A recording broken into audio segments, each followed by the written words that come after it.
नमस्कार दोस्तों, स्वागत है आपका हमारे इस खास वीडियो में, जहां हम लेकर आए हैं माता के नवरात्रि व्रत 2025 की पूरी जानकारी और एक ऐसी रहस्यमयी कथा जो आपके रोंगटे खड़े कर देगी। क्या आप जानते हैं कि इस बार माता हाथी पर सवार होकर आ रही हैं? और क्या होगा जब रानी सुदर्शना का बेटा मौत के मुंह में चला जाएगा? यह कथा इतनी भावपूर्ण और सस्पेंस से भरी है कि आप इसे आधा छोड़ ही नहीं पाएंगे। शास्त्रों में कहा गया है कि कोई भी कथा आधी अधूरी सुनना पाप है और माता की कृपा पूरी नहीं मिलती। तो इस वीडियो को शुरू से अंत तक जरूर देखें ताकि आप माता के आशीर्वाद से भरपूर हों। तो चलिए शुरू करते हैं इस चमत्कारी यात्रा को।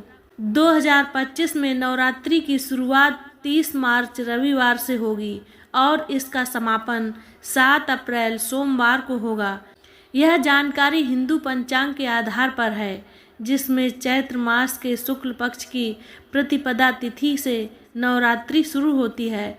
इस बार नवरात्रि 9 दिनों की बजाय 8 दिनों की होगी, क्योंकि पंचमी तिथि का क्षय होने के कारण अष्टमी और नवमी एक ही दिन 6 अप्रैल में पड़ रही है। तो दोस्तों, आइए जानते हैं नवरात्रि की दिन, बार, पूजा और तिथियों के बारे में। 30 मार्च 2025 में रविवार को पहला दिन माता शैलपुत्री की पूजा घट स्थापना का है।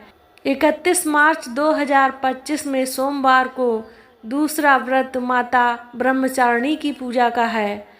1 अप्रैल 2025 मंगलवार को तीसरा व्रत माता चंद्रघंटा की पूजा का है। 2 अप्रैल 2025 बुधवार को चौथा व्रत माता कुष्मांडा की पूजा का है। 3 अप्रैल 2025 गुरुवार को पांचवी माता स्कंद माता की पूजा का है। 4 अप्रैल 2025 शुक्रवार को छठी माता कात्यायनी की पूजा का है। 5 अप्रैल 2025 शनिवार को सातवीं माता कालरात्रि की पूजा का है। 6 अप्रैल 2025 रविवार को अष्टमी और नवमी माता महागौरी और सिद्धिदात्री की पूजा कन्या पूजन का है। 7 अप्रैल सोमवार 2025 दशमी में व्रत का पारण और समापन होगा। तो दोस्तों, आइए माता के व्रत के नियमों को जानते हैं। नवरात्रि व्रत के नियम भक्ति और शुद्धता पर आधारित है। इन्हें विधिवत पालन करने से प्यारी माँ माता की कृपा प्राप्त होती है। पहले दिन शुद्धता के साथ संकल्प लें। व्रत शुरू करने से पहले सुबह जल्दी उठकर स्नान करें और दयालु माँ माता के सामने संकल्प लें। हे शक्तिशाली माँ माता, मैं आपके आशीर्वाद के लिए यह व्रत कर रहा हूँ। मुझे शक्ति दें। अपने घर और पूजा स्थल को साफ रखें। स्वच्छ वस्त्र पहनें। भोजन के नियमों का भी पालन करें।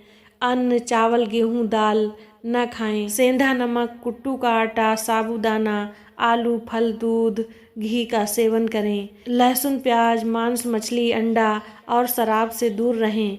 दिन में एक बार सात्विक भोजन करें या सिर्फ फल और जल लें।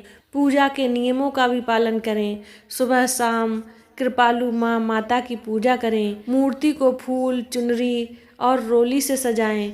दीपक और धूप जलाएं और इस मंत्र का 108 बार जाप करें। ओम दुम दुर्गाए नमः। हर दिन माता की कथा सुनें और आरती करें। ब्रह्मचर्य का पालन करें। क्रोध, ईर्ष्या और नकारात्मकता से बचें। दिन में न सोएं। चमड़े की वस्तुएं जैसे जूते, बेल्ट न पहनें। 6 अप्रैल को कन्या पूजन करें। 7 अप्रैल को दशमी तिथि में व्रत का पारण करें। तो दोस्तों, अब आइए माता की कृपा पाने वाली सुदर्शना की कथा को सुनते हैं। कथा को पूरा सुने। कथा को पूरा सुनने से पूर्ण फल की प्राप्ति होती है। कई 100 साल पहले हिमालय की तलहटी में बसा था सुदर्शनपुर। वहाँ की रानी सुदर्शना अपने पति की युद्ध में मृत्यु और बेटे कुंवर रणवीर की गंभीर बीमारी से टूट चुकी थी। वैद्य कहते थे, रानी अब सिर्फ चमत्कार ही इसे बचा सकता है। हर रात रानी बेटे के सिरहाने बैठती और रोते हुए कहती, प्यारी माँ माता, क्या मेरे बेटे की सांसें थम जाएंगी। तभी चैत्र नवरात्रि की पहली रात मंदिर में एक ठंडी हवा चली। दीपक की लौ कांपने लगी। रानी की आंखें बंद हुईं और एक मधुर स्वर गूंजा, सुलोचना 9 दिन मेरी भक्ति कर। क्या होगा आगे, सुनो अगला रहस्य। पहला दिन, संकल्प और एक अजीब संकेत। 30 मार्च 2025 रविवार, रानी ने शक्तिशाली माँ माता शैलपुत्री की पूजा शुरू की। उसने संकल्प लिया, लेकिन तभी मंदिर में एक कौवा आकर चिल्लाया। क्या यह शुभ था या अशुभ? रानी का मन कांप उठा। दूसरा दिन, सपने का रहस्य। 31 मार्च सोमवार, कृपालु माँ माता ब्रह्मचारिणी की पूजा के दौरान रानी को सपना आया। एक बच्ची कह रही थी, इंतजार करो। क्या यह माता का संदेश था या कोई भ्रम? तीसरा दिन, उम्मीद या धोखा। 1 अप्रैल मंगलवार, शांतिदायिनी माँ माता चंद्रघंटा की पूजा के बीच एक वैद्य आया। उसने कहा, हिमालय की जड़ी बूटी कुंवर को बचा सकती है, लेकिन क्या यह सच होगा या फिर एक और निराशा? चौथा दिन, पहला चमत्कार। 2 अप्रैल बुधवार, प्रकाशमयी माँ माता कुष्मांडा की पूजा के बाद कुंवर ने फल मांगा। रानी की आंखों में आंसू आ गए। क्या माता सुन रही थीं? पांचवा दिन, 3 अप्रैल गुरुवार, प्यारी माँ माता स्कंद माता की पूजा के बीच कुंवर की सांसें फिर कमजोर हुईं। रानी चीख पड़ी, माँ क्या यह अंत है? छठा दिन, 4 अप्रैल शुक्रवार, वीर माँ माता कात्यायनी की पूजा में प्रजा एकजुट हुई, लेकिन रात को एक अंधेरी छाया महल में दिखी। क्या यह खतरा था? 7वां दिन, मौत से जंग। 5 अप्रैल शनिवार, नन्ही माँ माता कालरात्रि की पूजा के दौरान कुंवर को तेज बुखार चढ़ा। रानी ने रात भर माता का जाप किया। सुबह बुखार गायब था। क्या माता ने जंग जीत ली? 8वां दिन, चमत्कार या अंत। 6 अप्रैल रविवार, शुद्ध माँ माता महागौरी और सर्वशक्तिमयी माँ माता सिद्धिदात्री की पूजा के दिन कुंवर उठकर दौड़ा, लेकिन तभी एक दूत आया और बोला, रानी, राज्य पर हमला होने वाला है। क्या माता अब भी साथ देंगी? समापन और माता का आलोक। 7 अप्रैल सोमवार, कुंवर ठीक हुआ और रहस्यमयी ढंग से शत्रु पीछे हट गए। रानी ने मंदिर में सिर झुकाया, दयालु माँ माता, तुमने सब बचा लिया। तो दोस्तों, यह थी रानी सुदर्शना और प्यारी माँ माता की चमत्कारी कथा।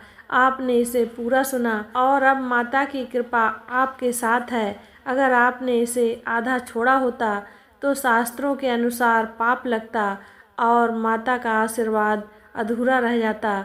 इसीलिए हर कथा को पूरा सुने। 2025 में नवरात्रि 30 मार्च से शुरू होगी। अपने व्रत का संकल्प तैयार रखें। वीडियो पसंद आई हो तो लाइक करें, शेयर करें और सब्सक्राइब जरूर करें। माता आपका भला करें। जय माता दी।